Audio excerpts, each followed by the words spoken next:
Hello friends, welcome to my channel. तो आज हम बात करते हैं जीएस के प्रैक्टिस सेट नंबर 9 की। जो डेली का रूटीन है हमारा कि प्रैक्टिस सेट की मतलब रिवीजन कैसे करें उसका। तो सबसे पहला हमारा क्वेश्चन है, ये देख सकते हैं आप, धुरेहिया लोक नृत्य किस राज्य का है। तो ये हिमाचल प्रदेश का है। और हिमाचल प्रदेश के अगर अलग और अन्य नृत्यों की बात करें तो ये है डागी, पागी, नाटी, राक्षस, कायंगा, बुड्ढा, बिडूसू और घूंटी। और जो ये राक्षस वो है लोक नृत्य, इसे दानव भी कहा जाता है कि राक्षस को दानव भी कहा जाता है। और ये धुरेहा लोक नृत्य ये भगवान शिव को समर्पित है। और पश्चिम बंगाल के लोक नृत्य हैं बीता, मरसिया, बाउल। और कर्नाटक के लोक नृत्य हैं सुंगी और यक्षगान। और झारखंड के लोक नृत्य हैं फगुआ, झीका, दसाई। और तो हमारा अगला क्वेश्चन आता है बाजूपुर किस नृत्य की शैली है। तो ये किस नृत्य की शैली है, तो ये भरतनाट्यम की शैली है। और भरतनाट्यम की 3 शैली हैं, एक तो है बाजूपुर और दूसरी है पांडुलूरा और तीसरी है मेलाटूर। और भरतनाट्यम की शुरुआत आलारिपू से हुई थी, जो ये देख सकते हैं आप आलारिपू। और इसमें जो इसका प्रतीक है भरतनाट्यम का वो है कटक हस्त मुद्रा। 3 उंगलियों से इसमें ओम का प्रतीक चिन्ह बनाया जाता है, तो जिसे कटक हस्त मुद्रा कहा जाता है। और इसका अंत है भरतनाट्यम का अंत होता है वो है थिल्लाना।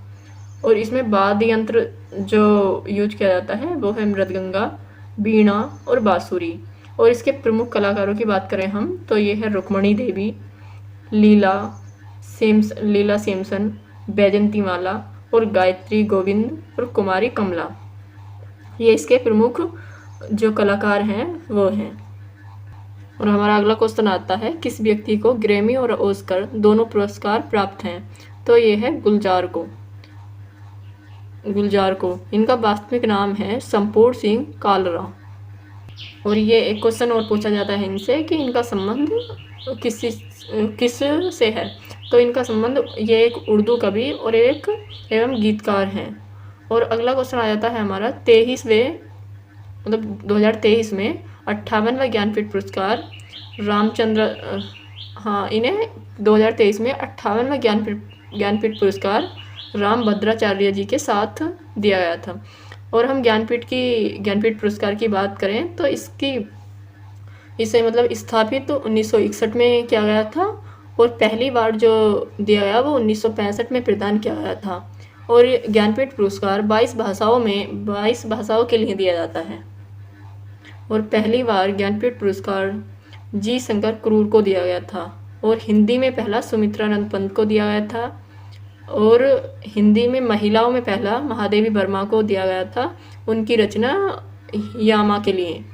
और अगर ये हिंदी का है, हिंदी भाषा के लिए अगर पहला पूछा जाए तो वो आशापूर्णा देवी को दिया गया था सबसे पहला महिलाओं में।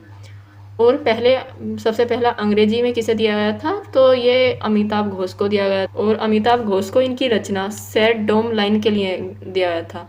और एक क्वेश्चन रहता है कि ज्ञानपीठ पुरस्कार में राशि कितनी दी जाती है। तो ज्ञानपीठ पुरस्कार में 11 लाख राशि दी जाती है। और हमारा 5 क्वेश्चन आता है, कादरी गोपालनाथ का संबंध किससे है। तो इनका संबंध सैक्सोफोन से है।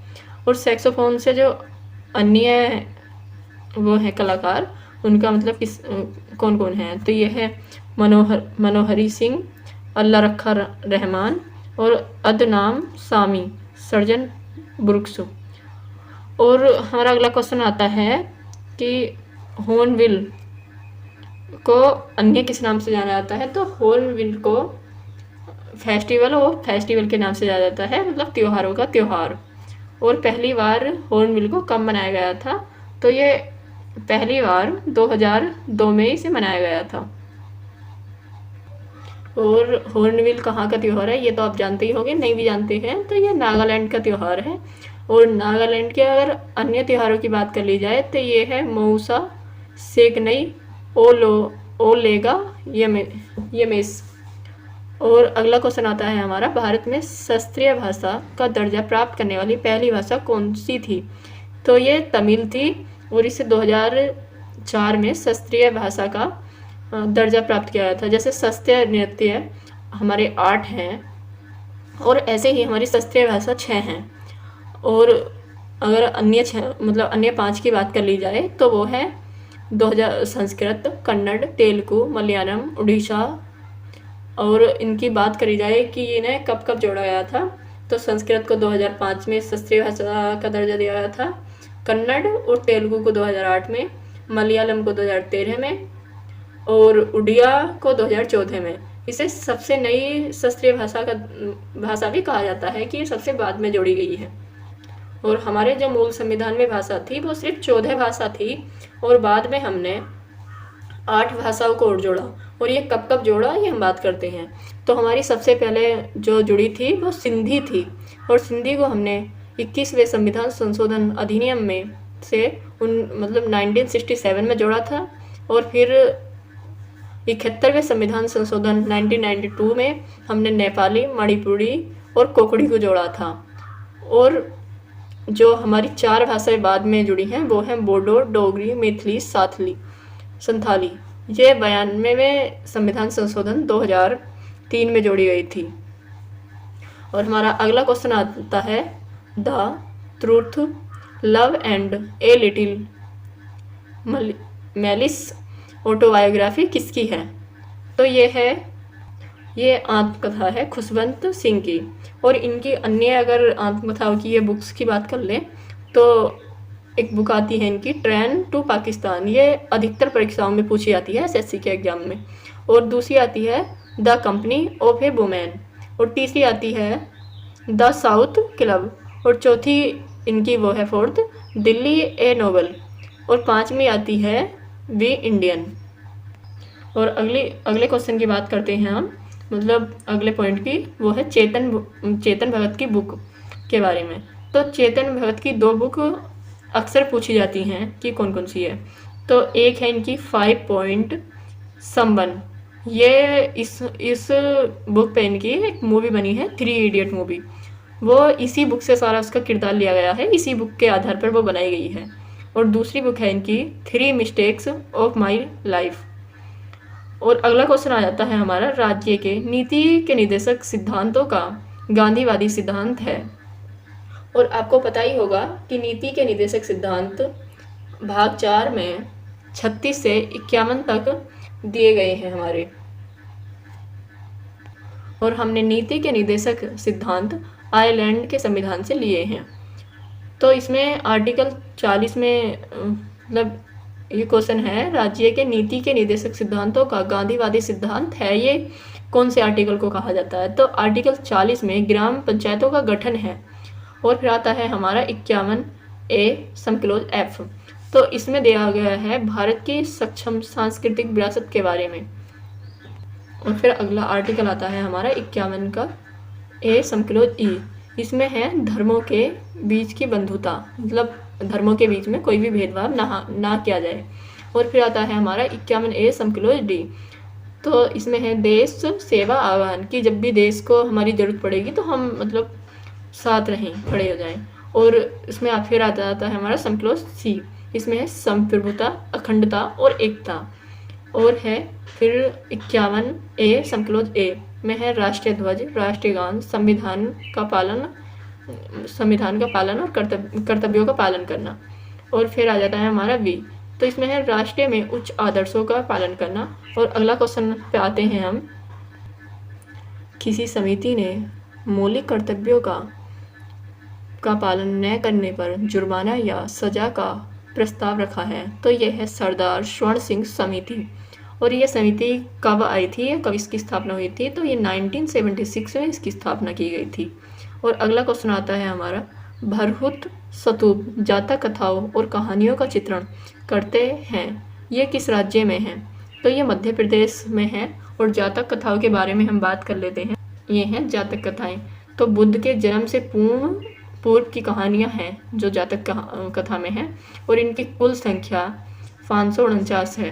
और रामभर स्तूप की बात कर लेते हैं तो ये हमारे यूपी में है, और धमेक यूपी, ये भी यूपी में है। और कुल संस्कार भी पूछे जाते हैं कि इसमें कुल संस्कार कितने होते थे।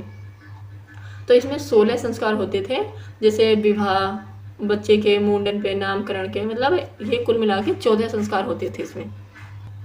और अगला क्वेश्चन आ जाता है हमारा, मगध पर शासन करने वाले वंश।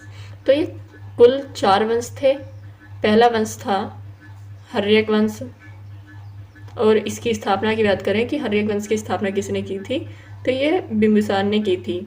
और बिंबिसार का शासनकाल अक्सर पूछा जाता है, ये सबसे लंबा शासन करने वाला व्यक्ति था। इसने 544 ईसा पूर्व से 492 ईसा पूर्व, मतलब 49 वर्षों तक इसने शासन किया था, जो इसका हर्यक वंश का सबसे लंबा शासनकाल है।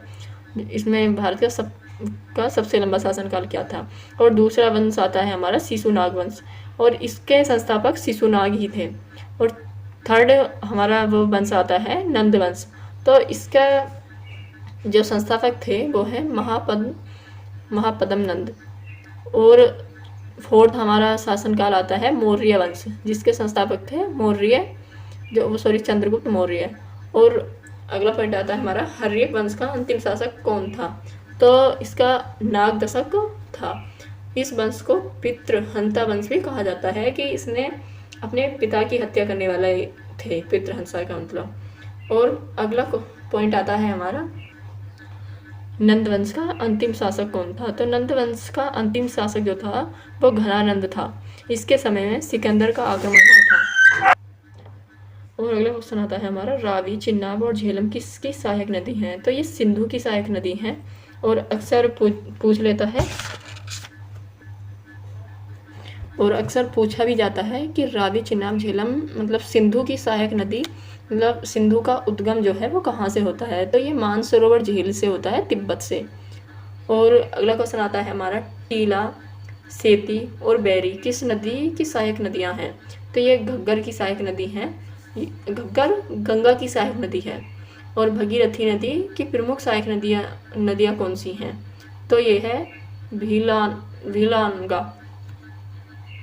और हम अगले क्वेश्चन पे आ जाते हैं कि कवक के कारण कौन से रोग होते हैं, तो इसकी एक ट्रिक है, गंजा दामात खाए फ्रूट।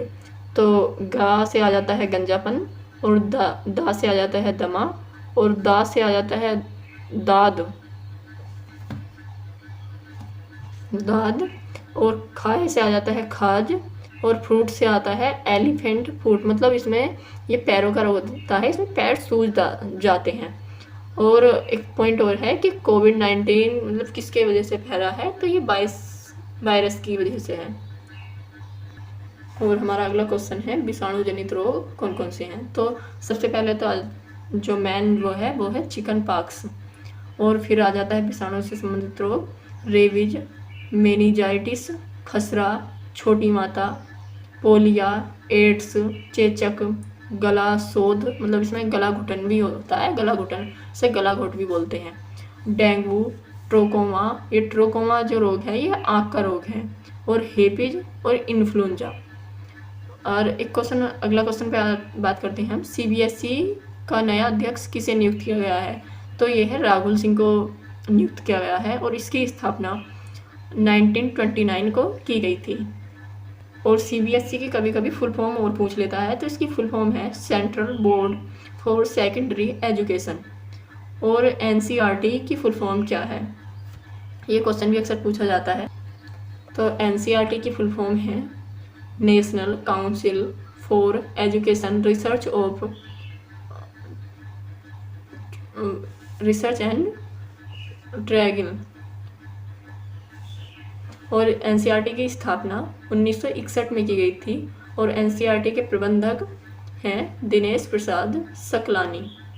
और एक क्वेश्चन और आता है हमारा, किसने टिकटॉक पर प्रतिबंध लगाने के लिए विधेयक पारित करा है, तो ये अमेरिका सरकार ने किया है, क्योंकि वहाँ टिकटॉक के मामले में अमेरिका फर्स्ट नंबर पे था।